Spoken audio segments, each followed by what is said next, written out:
sent in a story about it was about a rugby player who gets injured and can't play anymore. And it just so happened that I decided that the rugby player was going to be black.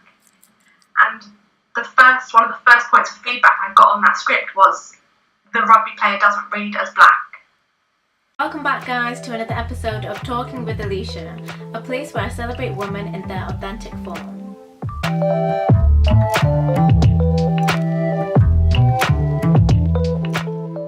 So in today's episode, I have NAOMI Joseph. So thank you so much for joining me, NAOMI. Okay, thanks for having me. It's perfectly fine. It's a pleasure. And so NAOMI is an actress currently living in the UK, and she's a person of colour and a female. And I really wanted her to come on the show and to tell us about her experiences as an actress and just some of the issues she faced, because we don't really see a lot of us out there, especially in the media, and I think that's so important. So NAOMI, let's start right from the beginning. What made you choose acting? I guess I always loved performing at school. I guess since secondary school, I loved the theatre mainly, and it wasn't just acting. I really loved making theatre, loved writing. So I just wanted to do something creative. And I never wanted to just solely be an actress. I always wanted to do a little bit of everything and get involved in everything, and I've been really fortunate in my career so far to be able to have done that. That's great. So by a little bit of everything, do you mean because I know you do writing as well? Yeah. So is that what... Writing's like script writing, but also I work freelance, so I write for online platforms like blogs, magazines. And I enjoy arts admin as well, which is a geeky thing to say, but it's true. That's cool. Marketing, that kind of stuff. I like all of it. Yeah. That's really cool. And some of the roles that you've played, how have they been like? And what kind of roles do you usually get? I don't know. It depends. I would say actually I've only once or twice been cast as I'd say a stereotypical Asian, young Asian girl. It hasn't really happened on that many occasions. Maybe once or twice. And they've actually been. It's interesting because the roles where I haven't been cast as that, there's been no sort of expectation or pressure. The roles where I've been cast as a kind of character. The story is not just culture based, whereas I feel whenever I've been cast as a brown woman, it's always been it's a brown story, rather than just have a brown person in a normal play. It has to have a brown person in the play for a reason. I'm not saying that those stories and those roles aren't valid, and I've enjoyed them, but that's where I think, whereas with some of my friends, that's all they've been played, whereas in my career I've been fortunate to sort of have a diverse roles. Yeah. That is a good point you make. I've never really thought of it that way, where you're pressurized to maybe even act. So what race are you, if you don't mind me asking? I'm actually English and Indian. English and Indian. But I normally, if it's a role to do with race, it's normally I'll be cast as Asian or Indian. Oh, okay. So that's an interesting thing as well. If there's a mixed race role, I do find that sometimes in the casting breakdown they'll say mixed race and in brackets black. Oh, okay. So when people say mixed race, they don't usually think. They don't. I get what you mean. So when they think mixed race, it's only one kind of image. And the point that you made previously, where you're maybe pressurized to act a bit more on your Indian side more, or emphasize it more than it is necessary, or than what you usually would do, or that is expected. But tell us about your roles that weren't the typical role.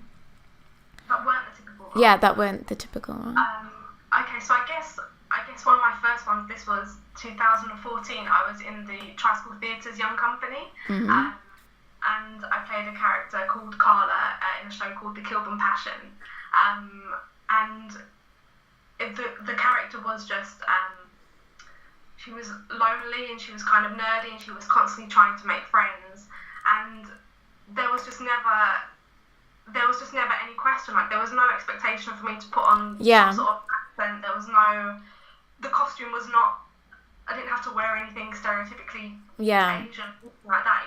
It just wasn't necessary. Like it just didn't even come into it. But it wasn't even necessarily just the role itself. It was also the fact that in production there was just no expectation for me to have to emphasize. So you're just basically judged on your acting solely and your skills and performance rather than any other factor, which is the way that it should be in acting. And do you think in Britain there's a lot of opportunities for acting, especially for like people such as yourself, or do you think you're like one of the lucky ones that I don't know, like it's difficult to say. I think it's a mixture. I definitely think we are, more and more people are creating their own work, and I've done that as well, which makes a difference. Yeah, it changes the game. Yeah, and also I think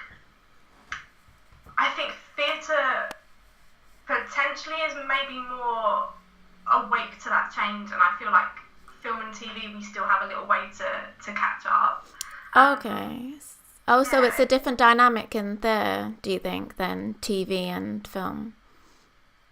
Maybe, but then that might also be because most of my performance experience has been in theatre, whereas some of my colleagues who have done more TV and film kind of say it differently. But I think it also just depends on the individual experience. Like definitely. Who probably play more to their typecasting, whether that's their skin colour or their culture, or even their accent. I think for me that's actually another reason why I really, I wanted to perform, but I didn't just want to perform in other people's things. Like I wanted to make my own work your own thing. Yeah, I think that's very important as well, because if you're making the content, you can choose what kind of people are part of your content and who's contributing to things, and you can tell the story a different type of way, so it's a completely different narrative. When you do. I think there's like an expectation that I think one of the problems is, like on the flip side, you can't just expect. I've had experiences where people are almost expecting you, like if you're making your own work, you have to make it about your identity, and it's like that's not. That is true. That is true. Yeah. Yeah, it's a kind of pressure as well, or it's a kind of like, you're selling out your own race, or maybe you're like backtracking, or you're not like true to who you are if you don't like have like, if for example, if you're a black actress and you don't have a fully black cast, or if you're Asian and you don't play that side. Yeah, that is true. I think we should have like the privilege to, especially with art, to just express ourselves how we want to, whether it be like if we want to pay homage to our identity, like our heritage, or if not as well. For sure. Yeah, that is a true point. And is there anything that you're currently working on now that is like interesting? Or So I've got so I'm working at the minute. I'm part of like a small scheme for writers by N16. So I'm actually working on a piece that so basically in January, Theresa May announced Tracy Crouch as the Minister for Loneliness, because there's like a massive problem with loneliness in the UK. So I'm actually looking into that, but it's really early stages. Oh, that's really interesting. This project is probably my last few projects. In the last couple of years, I've mainly worked as a solo artist, and I've mainly created work that looks at being mixed race and identity. But it's interesting, I've got a short solo show called Motherland, and it's got a companion piece called Criteria, which is a short film, and it talks about growing up mixed race and identity. But I felt like I consciously made the decision I felt like I had told my story and said what I wanted to say, and now I'm ready to talk about something else. But it was quite interesting because there was almost, from some people who are working in the industry, sort of saying, what else you gonna write? And I was like, I don't want the only things that I create to only be about being mixed race. Yeah. And so I sort of was consciously trying to find something else. And it could be that in the future I do create more work to do with that, and that's fine. But it's like that has to come from me. Yeah, but I think definitely. It's very strange that people will be like, yeah, oh, about this, like, why do you write about that? And I'm like, I'll write about what I want to write about. Yeah.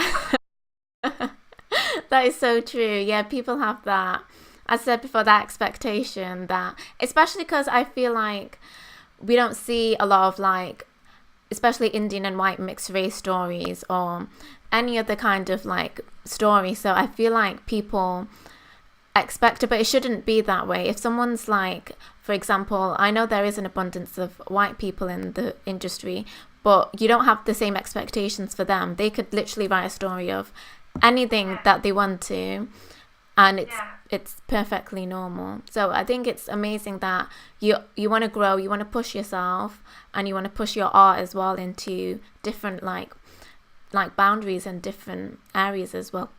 Sorry. Yeah. We definitely need more people like that in the UK and in the industry that delve into different topics. What do you think the issue in do you know anything about the acting industry in America, for instance? Have you spoken to people there, or? No, not really. I know that, I guess the general feeling is that they're further ahead of us in terms of representation on TV and film. Yeah. But that's kind of just like the general talk. I don't really know. Yeah. Have like personal. And I feel like it's marginally better because I guess female acting actresses wise, like that Asian or even like mixed race, I don't know any from the UK that I can think of on the top of my head. I even like tried researching any. I don't, whereas in America I guess there are a couple more, but it's not like a substantial amount because it is a bigger country when you think about it. So using that ratio, it isn't like that much of a difference, I feel like, in maybe not. I mean, I think off the top of my head I feel like maybe I can picture faces but I can't recall their names. But I think if you look at like American TV programs, I guess if you looked at a picture and just saw even just the different colours of the cars. Yeah, I guess, But then you've got to look at the roles they're playing. Like, okay, you have, for instance, women of different colours, but are all the women really smart, or are they really dumb, or different? Are they complex characters? Yeah, so it's not. It's not just enough seeing us in the media; it's how we're represented. Because sometimes it could do more harm than good if it shows us in like a light that is so stereotypical or it's not really progressive. Yeah, exactly. Yeah, that's the thing, and that's what I find. Like, are you like? I think we'll know when we have true representation because I'll see a show and I'll be like, the guy in the yellow hat was really good, rather than the brown guy. The one brown guy was really good. I think like that's how completely. Yeah, especially if it's like an all-women movie or something, we wouldn't emphasize that it's women, or that wouldn't be such a big deal. It's just a movie with this character and that character, and we'll focus more on that. So like we're a long way to go. Yeah, definitely. And have there been any issues that you faced whilst you've been acting, or even writing, or just throughout your career? I would say maybe more so with writing, because I think with acting you can tell like from the breakdown that you get or the script that you get whether you're going in to just be generic colour or whatever you want to say, and then a character that is more than just that. Whereas with writing it's been interesting. So like I say, I wrote my short solo show Motherland. And I was in talks with a theatre, and it is a short show, so I was like, I'm not sure whether or not to develop it. So they said, well, keep writing, try and write different stories, see what comes up. And I sent in a story about it was about a rugby player who gets injured and can't play anymore. And it just so happened that I decided that the rugby player was going to be black. And one of the first points feedback I got on that script was the rugby player doesn't read as black, and I was like, what? Yeah, what is black? Yeah, well, how can you read as black? Yeah. And I knew what he was trying to say, as in all the stereotypes that you might think of a young black man in Britain. It doesn't fit like, that I'm way. not gonna say it. Like you have to articulate how you want me to write it, and there was just no kind of answer. There was just, I didn't really see him as black, and I was just like, okay, what do I do? Yeah. You just want me to write it. Yeah. And the stereotype, and I just thought it was just. It's ridiculous, yeah.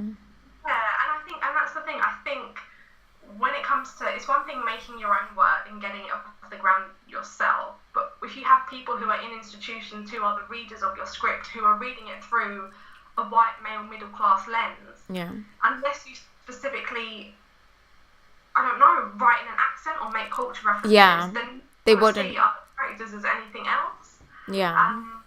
And obviously that's a general, that's not true for everyone. Yeah, but true. That's been your experience. Yeah.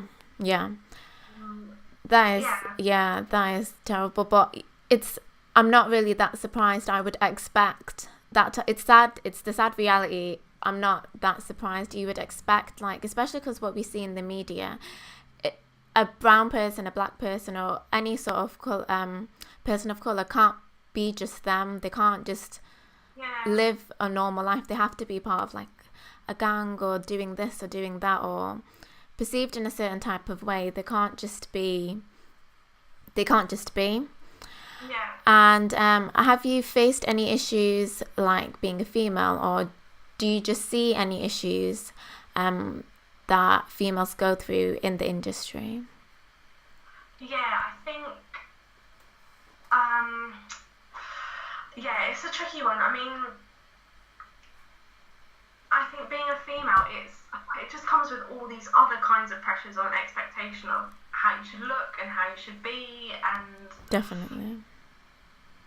I don't know, like I mean, even just from some of the casting breakdowns you receive, like the woman, she'll be a receptionist and she has to be really, really attractive, and like that's it, that's the end of your character. It's like things like that. Yeah. And it's and I've had things where like I'm really interested in voiceover and radio, and I really like that kind of work. Yeah.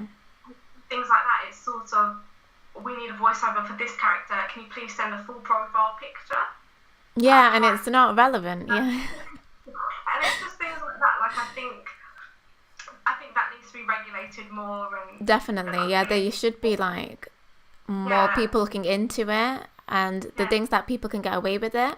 What I also see is, do you think this is true where women have like an expiration date in acting industry? Maybe not for writing, I guess, or is it like when they get past a certain age they can't really, whereas with the men it's I fine? Definitely had from like professionals in the industry, like, oh, NAOMI, you look quite young, so that's good, you'll get young parts for longer.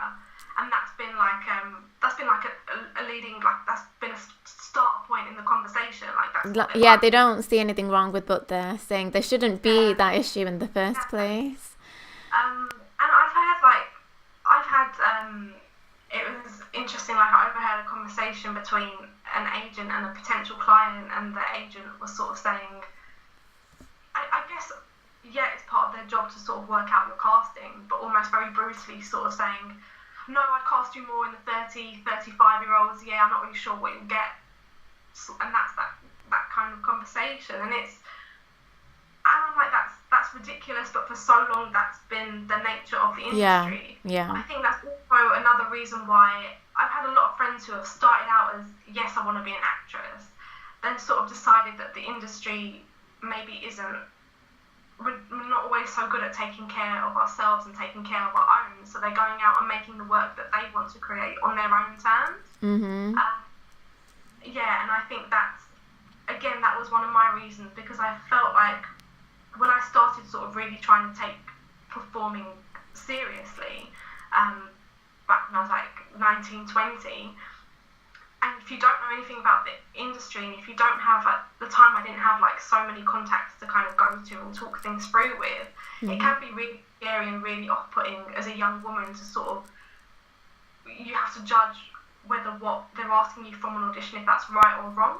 Yeah. Like, I've had a friend who asked for sides because they said if they get the role there might be partial nudity, so she wanted to know what she was reading in for, and they didn't want to send it to her because they were like, you either want the job or you don't, and it's that kind of, if you're young and inexperienced and you don't have people supporting you, you can think that might be the norm, and it's like, actually that's really dangerous. And I guess that's one of the good things about the Me Too movement as well, is that together and we're kind of reorganising the expectations and the rules of our industry, and really, as well as having good roles for women and all of that, we also have to take care of ourselves and have to definitely being has to be looked after, and our mental health as well. 100%. Yeah, I feel like, and in terms of like women, I feel like there is definitely a pressure to look a certain way and be a certain image, and it's like, actually some of the best auditions I've had have been when I've turned up in what I'm wearing. I've made an effort, but no makeup, I've just turned up as me, and I've been honest and I've been real, and that's probably led me to getting the kind of work that I wanted to get, because I'll turn up as myself, whereas the pressure's turning up as this me on my best day, and that's really hard to do. Your train is late and you're hungry and you've got another meeting in half an hour and you're just trying to live your life and get through the day. 100%. So I didn't even know they didn't even fully disclose what the role is about before signing you on. There should be some kind of regulation for that as well. I feel like they can't just expect you to do a role without fully understanding what the role entails.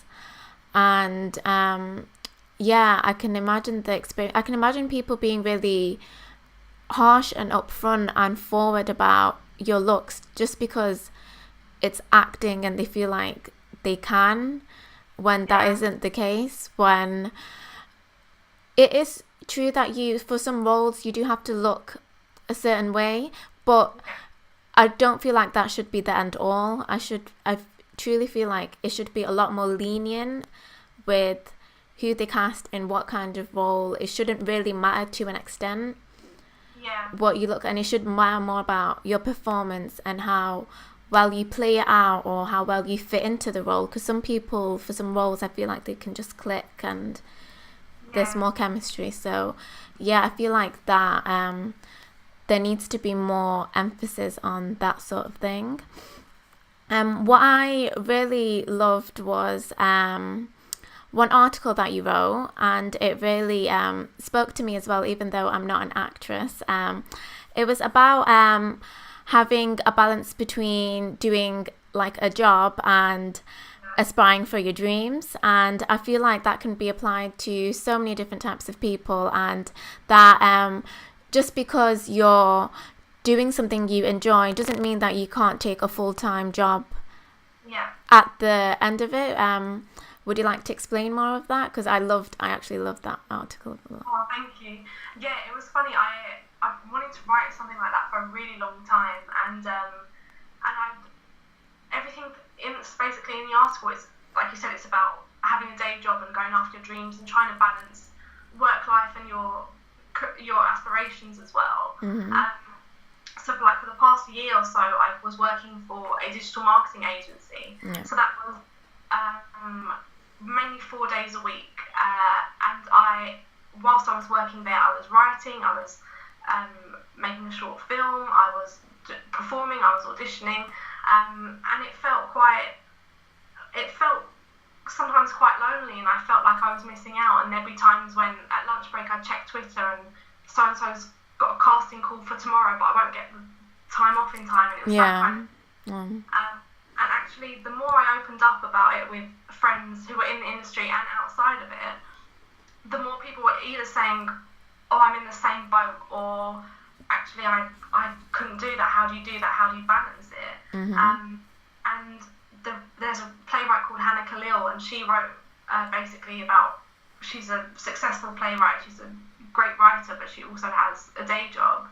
And I sort of wrote that article almost in response, like, all of us are doing it, but not a lot people are that confident to say, talking about it. Because, you know, it makes you seem unprofessional or something like that, when you don't care as much and you're not as invested. I was like, that's so not true. And also, people have to live. Yeah, you have to 100%. If you feel safe for having a 9 to 5 and having a steady income, there's nothing wrong with that. No. Like, good for you for taking care of yourself. And I genuinely think by having a day job and by meeting other people and doing something that is very different to writing a script or going to an audition, it's just made me be around people who are not necessarily completely interested in the arts. It's given me a different kind of life experience, and it's given me more stuff to draw on in my creative life. Definitely. I think, like, how boring would my writing or acting be if all I ever did all day was just audition? And write, like, it's life experience as well. Definitely, We're all doing it, and it's fine. That is true. Yeah, that is true. Even because it kind of spoke to me as well, because I'm currently at uni, so I'm working as well, but I'm doing this on the side. But even next year, if I take a graduate job, or if I do something like a full-time job-wise, it doesn't mean that I don't love this. I don't love talking about women and their issues.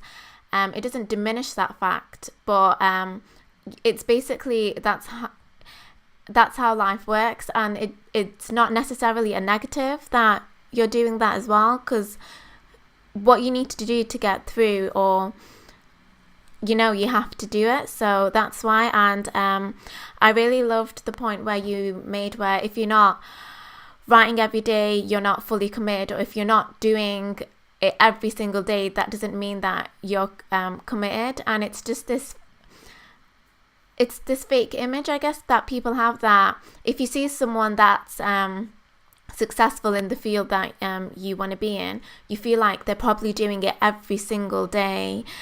They don't have days off, they don't have any kind of break, and that's really not the case. And it's different people work in different ways as well.